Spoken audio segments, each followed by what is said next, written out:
Ini ini bukan sebuah peringatan. Anggap saja ini sebuah pengamatan. Nggak ada tuh momen yang dramatis, nggak ada satu hari kiamat yang spesifik. Kerusakannya itu justru datang pelan-pelan, numpuk dalam sunyi. Dan ya, sekarang kita mulai melihat hasilnya. Ada satu konsep kunci yang perlu kita pahami di sini, namanya pergeseran dasar. Maksudnya apa? Artinya, apa yang kita anggap normal hari ini sebenarnya adalah versi yang sudah rusak dari kondisi yang seharusnya.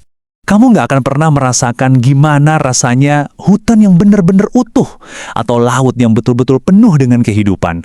Karena semua itu, ya, hilang sedikit demi sedikit, bahkan sebelum kita sempat menyadarinya. Dan karena perubahannya terjadi sangat pelan, generasi kita jadi nerima ini sebagai hal yang biasa aja. Kita seolah-olah beradaptasi sama kerusakan, menganggapnya, ya, kondisi normal yang baru. Oke, sekarang ayo kita lihat bukti nyata dari keruntuhan yang sunyi ini. Kita mulai dari daratan, satwa liar, sampai ke lautan. 75%. Coba deh bayangkan itu.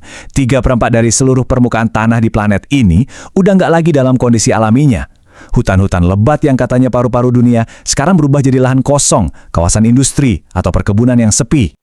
Nah, ini lagi. Dalam waktu kurang dari satu masa hidup manusia, lebih dari 2/3 populasi hewan liar itu lenyap. Ini bukan seleksi alam ya, ini eliminasi massal. Rumah mereka hilang, mereka diburu, dipaksa punah. Banyak di antaranya bahkan hilang sebelum kita sempat kenal. Di bawah permukaan air yang kelihatannya tenang, kehancuran juga terjadi. Terumbu karang yang harusnya jadi kota bawah laut yang penuh warna, sekarang memutih, jadi kayak kuburan. Ekosistemnya runtuh dan mikroplastik perlahan-lahan menggantikan kehidupan di sana. Keheningan lautan justru itu yang jadi alasan buat eksploitasi yang nggak terkendali. Karena nggak ada yang teriak, kita jadi nganggap nggak ada yang terluka. Kerusakan ini tuh nggak cuma terjadi di 1-2 ekosistem aja, tapi sistem paling fundamental yang menopang kehidupan di bumi, seperti iklim dan siklus alam, sekarang mulai goyah. Kita sering banget kan dengar perdebatan soal ini. Tapi intinya, perubahan iklim itu sebuah gejala. Gejala bahwa mesin raksasa yang kita sebut bumi ini sedang rusak. Kenaikan suhu sedikit aja udah cukup buat menjatuhkan domino yang pertama, terus memicu efek berantai yang dahsyat. Es di kutub pencair, akibatnya permukaan laut naik, yang kemudian mengubah pola cuaca di seluruh dunia. Satu komponen rusak, narik komponen lain buat ikut rusak juga. Dan di atas semua itu, ada polusi. Racun yang nggak kelihatan, tapi ada di mana-mana. Meresap ke udara, ke air, ke tanah kita. Dan pelan-pelan, racun itu balik lagi ke tubuh kita sendiri. Bagian paling gelap dari semua ini adalah kesadaran bahwa ini semua sebenarnya bisa dihindari. Ini bukan bencana alam. Ini adalah hasil dari serangkaian keputusan kita. Ini kebenaran yang mungkin sulit diterima. Tiap kerusakan yang terjadi, itu ada asal-usulnya. Dan kalau kita telusuri cukup jauh, asal-usulnya ya kita. Ini bukan salah alam, ini jejak dari pilihan-pilihan kita.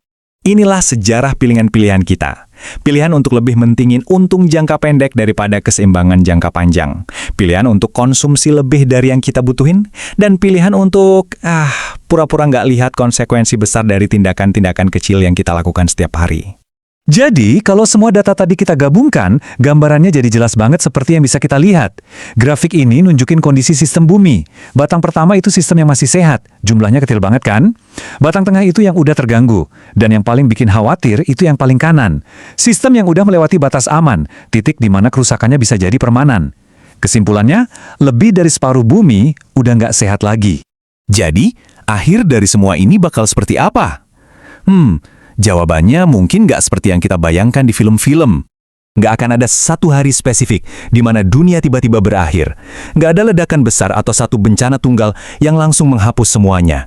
Akhir itu datang dalam bentuk penurunan kualitas yang terus-menerus. Kualitas hidup kita menurun secara bertahap, hari demi hari. Sangat pelan, sangat sunyi. Ini adalah jalur logisnya. Tiap tahun tantangannya akan semakin besar, dan ruang gerak kita akan makin sempit kalau kita nggak mengubah arah. Secara kosmik ya, nggak ada yang berubah. Planet ini akan tetap ada.